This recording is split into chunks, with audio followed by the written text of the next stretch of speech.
우리가 교회를 다니다가 보면 여러 가지 공동체 안에 고민이 되는 문제들이 많이 있습니다. 그 중에 하나가 과연 우리는 어디까지 사람을 사랑해야 하는가라고 하는 그런 문제가 있습니다. 사실 이 문제는 생각보다 많은 사람들이 고민을 하는 것 같습니다. 특히 마음이 착하고 또 약한 성도들 같은 경우는 아무리 누군가가 문제를 일으키고 또 다른 사람을 힘들게 만들더라도 끝까지 영혼을 품어야 한다고 생각하는 경우가 많습니다. 그래서 만약 어떤 한 사람이 이런 문제로 공동체를 떠나게 될 때 참 마음 아파하는 것이죠. 그런데 이것은 사실 사역자들에게도 큰 어려움 중에 하나입니다. 특히 청년부 공동체 같은 경우는 이런 친구들이 꼭 한두 명씩 이렇게 끼어 있을 때가 많은데 그 정도가 심해지면 그 문제를 풀어나가기가 참으로 쉽지 않습니다. 여러분들은 이 문제에 대해서 어떻게 생각을 하십니까? 아무리 문제가 많이 있고 힘들 사람이라고 하더라도 우리가 끝까지 품는 것이 옳다고 생각을 하십니까? 사실 이 문제에 대해서 여러 사람들이 정도에 따라서 각기 다른 답변을 가지고 있을 것 같습니다. 그런데 그럼에도 불구하고 이런 사실이 우리에게 보여주는 분명한 한 가지 사실이 있습니다. 바로 규격 이외의 그 존재, 일반적인 사람이 받아들이기 힘든 그 존재가 때로는 한 공동체에 있어서 그 사랑의 깊이와 넓이를 측량해주는 중요한 지표가 된다는 것입니다. 즉 누구도 감당할 수 없는 그 사람을 공동체에서 감당해낸다면 그 공동체는 사람을 사랑할 수 있는 능력과 그 풍성함이 다른 것보다 훨씬 더 깊다고 말을 할 수 있는 것이죠. 그런 면에 있어서 오늘 본문도 우리에게 중요하게 보여주는 것이 있습니다. 사실 앞에서 계속 다루었던 또 율법의 여러 가지 항목들과 다르게 오늘 본문은 기타 규정에 속하는 것들입니다. 그것도 지금보다 봤던 그 규정들과 다르게 다양하고 폭넓은 것이 포함되어져 있습니다. 여러분, 그러니 이것이 무슨 말이겠습니까? 이런 구격 이외의 율법들, 다양한 종류의 율법들은 사실 하나님 나라의 백성들이 살아야 되는 그 윤리의 삶과 윤리적인 삶의 그 폭과 넓이를 우리에게 알려준다라는 것입니다. 그래서 오늘은 각기 다른 여러 가지의 조항들을 좀 살펴보면서 하나님의 백성들이 관심을 두고 살아야 되는 그 삶의 범위가 어디까지인지, 하나님이 맡기신 사명의 폭이 어디까지인지를 같이 한번 살펴보도록 하겠습니다. 먼저는 1절에서 4절의 내용입니다. 이것은 크게 1절에서 3절과 4절 한 단락 안에서도 크게 두 가지로 나눌 수 있습니다. 먼저 1절에서 3절을 보면 형제의 소나 양이 길 잃은 것을 보거든 못 본 채 하지 말고 형제에게 돌려주라라고 말을 합니다. 여기서 형제는 아마 주변의 이웃 혹은 좀 더 나아가서 함께 백성들 이스라엘 사람들을 의미하는 것 같습니다. 그런데 이때 만약에 그 형제의 집이 멀거나 그 사람을 알지 못할 경우에는 어떻게 합니까? 바로 자기 집에 이렇게 보관해 두었다가 자기 집에 잘 지켜 주었다가 그 사람을 만나게 되거나 또 사람에게 찾아주라고 이야기를 합니다. 그리고 3절은 이렇게 행동해야 하는 그 폭을 넓힙니다. 나귀뿐만 아니라 의복, 그리고 그 어떤 것이든 다 그렇게 못 본 채 하지 말고 돌려주라고 말을 하는 것이죠. 그리고 4절을 보면 여기에서 좀 더 적극적인 행동을 요구합니다. 무엇입니까? 바로 나귀나 소가 길에 넘어진 것을 보면 형제와 함께 그것을 일으켜 주라는 것입니다.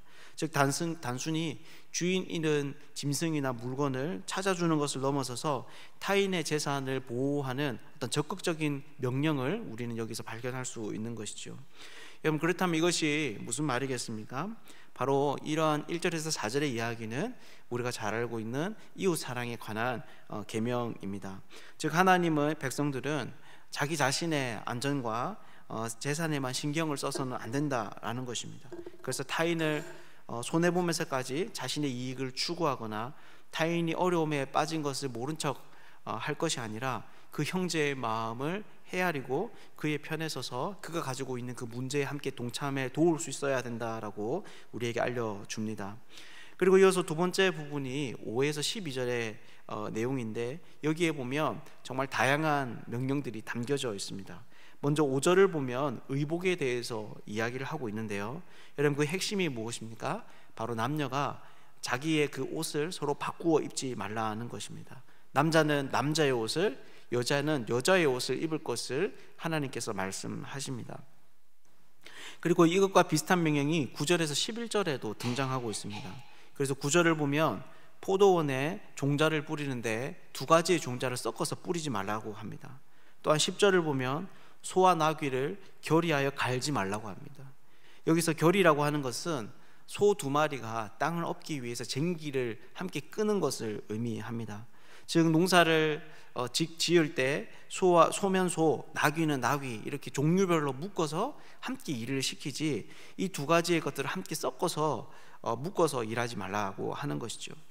그리고 11절에도 비슷한 이야기 등장하는데 11절은 양털과 배실로 섞어 짠 것을 입지 말라고 합니다.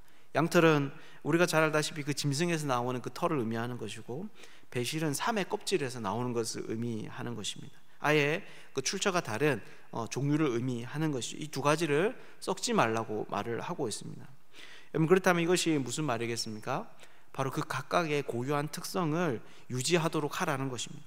하나님께서 각자의 짐승의 그 종류에게 부여하신 독특한 특성이 있는데 그것을 혼잡하게 하지 말고 잘 지켜내라 라고 하는 명령이 여기 있는 거죠. 사실 이런 이야기들은 오늘날 우리들에게는 좀 이상하게 들릴 수도 있습니다. 왜냐하면 우리는 뭔가를 섞어서 새로운 것을 내는 것에 익숙하기 때문입니다. 그래서 채소도 보면 서로 섞어서 새로 다른 종을 섞어서 새로운 품종으로 개량을 해냅니다. 그래서 오이고추라는 것이 있습니다. 또 호박 고구마라는 것도 있고요, 대추 방울 토마토라는 것도 있습니다. 그러니 이런 오늘날의 상식으로서는 이렇게 종류를 섞는 것이 더 나은 방향으로서의 어떤 진보를 의미하기도 합니다. 하지만 오늘 본문에서 하나님이 가르치는 그 핵심은 예나 지금이나 동일합니다. 무엇입니까? 바로 하나님이 만드신 그 질서를 존중하고 그것을 철저하게 지키는 삶이 하나님의 백성들이 살아야 되는 삶이다라는 것이죠. 그리고 세 번째로 분류할 수 있는 것이 바로 6에서 8절에 나오는 이야기입니다. 6에서 8절에는 어떤 이야기가 등장하고 있습니까? 먼저 6절을 보면 나무에나 땅에 있는 새의 보금자리에 새 새끼나 알이 있고 어미새가 그의 새끼나 알을 품은 것을 보거든 그 어미새와 새끼를 아울러 취하지 말라라고 말을 합니다. 그러면서 7절에는 새끼는 취해도 되지만 어미는 반드시 놓아주라라고 말을 하고 있습니다. 여러분, 이것이 무슨 말이겠습니까? 바로 생명을 보호해야 한다라는 것입니다. 아무리 하찮게 보이는 새 한 마리라도 그 생명을 가볍게 여겨서는 안 되는 것이죠. 그래서 이런 명령에 따랐을 때 하나님께서는 그들에게 복을 주시고 장수하게 하십니다. 왜 그렇겠습니까? 사실 우리가 이런 하나님의 말씀을 그냥 믿음으로 받아들여도 유익하지만 상식적으로 이 상황을 생각해 보아도 이러한 말씀의 순종이 결국에는 사람에게 참 큰 혜택으로 돌아온다는 것을 알 수 있습니다. 왜냐하면 이렇게 어미새와 새끼를 자기 욕심 때문에 한꺼번에 다 잡아버리게 되면 그 종의 개체수는 확연하게 줄어들게 될 것이기 때문입니다. 그리고 이것은 단지 그 종류뿐만이 아니라 이 새와 연결된 다른 생명체들에게까지도 영향을 끼칠 수 있습니다. 그래서 만약 우리가 이 말씀을 따라서 살게 될 때 이런 행위는 결국에는 생태계를 보존해서 인간들이 지속적으로 그 혜택을 누리면서 살아갈 수 있게 만들어 주는 것이죠. 이런 생명에 대한 하나님의 관심은 인간들에게도 동일하게 적용됩니다. 그래서 8절을 보면 내가 새 집을 지을 때에 지붕에 난간을 만들어 사람이 떨어지지 않게 하라. 그 피가 내 집에 돌아갈까 하노라 라고 말씀하십니다. 여러분, 이것이 무슨 말입니까? 그 당시 고대 이스라엘 가옥은 2층으로 많이 되어 있었는데 다양한 생활이 그 2층에서 이루어졌다고 합니다. 그런데 그러다 보니 이 사람들이 옥상에서 떨어져 죽거나 다치는 경우들이 많았던 것 같습니다. 그래서 이렇게 난간을 만들어서 사람이 떨어지는 것을 보호하는 것은 충분히 사람의 생명과 안전을 보호할 수 있는 중요한 대비책이 되는 것이죠. 그래서 이 말 역시나 하나님께서 다른 연약한 짐승들은 물론이거니와 사람의 생명에게도 하나님 큰 관심을 가지고 계신 것을 볼 수 있습니다. 사랑하는 여러분, 그렇다면 결국 이러한 기타 조항들이 우리에게 보여주는 것이 무엇이겠습니까?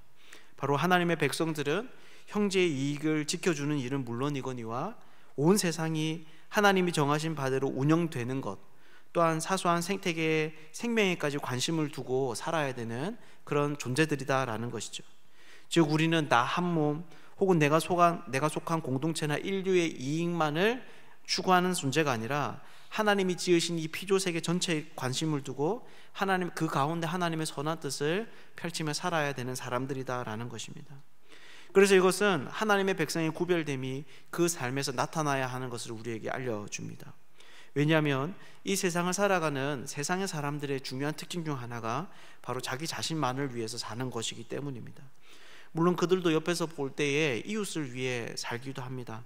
세상의 공동선을 추구하며 살아가는 것 같기도 합니다. 그런데 그 동기가 무엇입니까? 바로 다 자기 자신입니다. 겉으로 보기에 우리가 다 세세하게 구별해낼 수는 없지만 그 행동의 그 깊은 이면에는 다 자기 사랑과 자기 증명의 욕망이 담겨져 있는 것이죠. 그렇게 이런 조항들에게 보여주는 하나님의 백성들에게 주어진 명령들은 세상의 구별됨이 삶에서 드러나야 함을 우리에게 알려줍니다. 사랑하는 여러분, 여러분들은 어떻습니까? 여러분들은 이런 온 피조 세계를 향한 세상과는 구별된 태도를 요구하시는 그런 하나님의 말씀을 기억하며 살고 있습니까? 성도들은 말이 아니라, 신앙의 열심이 아니라 그 삶의 태도 하나하나, 마음 씀씀이 하나하나가 세상과는 다르게 살도록 부름을 받은 사람들입니다. 오늘 하루도 살아갈 때에 우리가 이런 하나님의 말씀 안에서 살아가기를 부탁드립니다.